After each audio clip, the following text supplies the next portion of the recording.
အားလုံးပဲမင်္ဂလာပါ The Mass Channel ကနေပြီးတော့ပြန်လည်ကြိုဆိုလိုက်ပါတယ်ကျွန်တော်ဒီနေ့မှာတော့ reaction လုပ်သားပေးမဲ့ဗီဒီယိုတွေအားခေါင်းကြီးတို့အတွက်ကျွန်တော်ရည်ရွယ်ပြီးတော့ reaction လုပ်သားပေးမှာဖြစ်ပါတယ်ခေါင်းကြီးတို့စိတ်ဝင်စားရဆိုရင်ကျွန်တော်နဲ့တူကြည့်လိုက်ရအောင်နော်ဒီမွေမတွေကကြတော့သူကသပင်ကအနေရောင်လေးနဲ့ဒီမွေကဟာတာမွေဟာမွေလူရွှင်တော်ဖြစ်နေဒီမွေမလေးက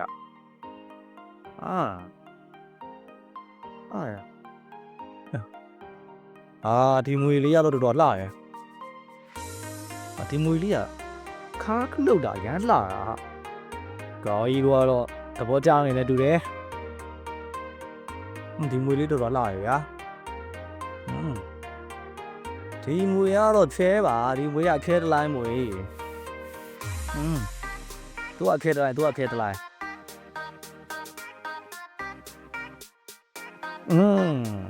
တော့မရှုံနဲ့နော်ကိုတည်းကမွေမဲမလေးဒါမွေမဲမလေးဒီမွေလေးကတတူးလေးနဲ့တမျိုးလေးပဲသူလည်းလှတယ်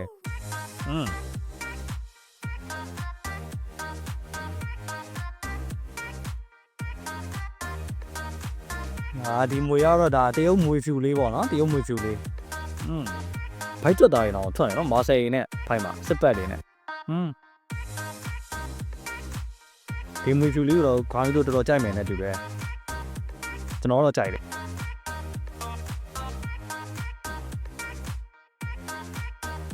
ဒါတော့ကလေးမွေလေးပေါ့နော်မွေပေါက်စာလေးပေါ့ဒီမွေပေါက်စာလေးကလည်းတော်တော်နန့်တာပဲဟာ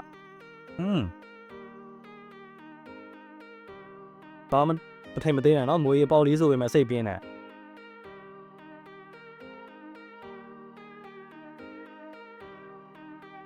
ဒါလည်းနောက်ထပ်မွေမဲမလေးတကောင်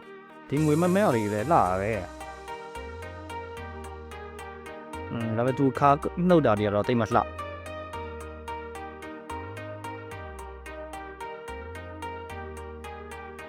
မွေပြားလေးပေါ့နော်မွေပြားလေးဒါလည်းသူလည်းမွေပေါက်လေးပဲအဲ့မဲ့မွေပေါက်လေးဆိုပေမဲ့ထင်တော့မသိနေဟာ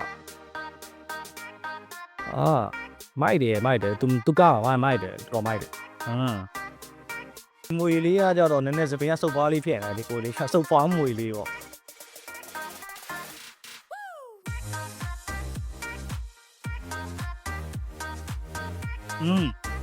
မိုက်တယ်အကုန်မိုက်တယ်ကဲအားလုံးပဲခေါင်းကြီးတို့ကဲမွေမလေးကိုသဘောကျလဲဆိုလားကျွန်တော်ရဲ့ဗီဒီယိုအောက်မှာ comment လေးရေးပေးခဲ့အောင်နော်ကျွန်တော်ရဲ့ Facebook နဲ့ YouTube channel လေးတွေကိုလည်း like and follow လေးလုပ်ပေးဖို့အတွက်ကျွန်တော်တောင်းဆိုချင်ပါတယ်အားလုံးကိုကျေးဇူးတင်ပါတယ်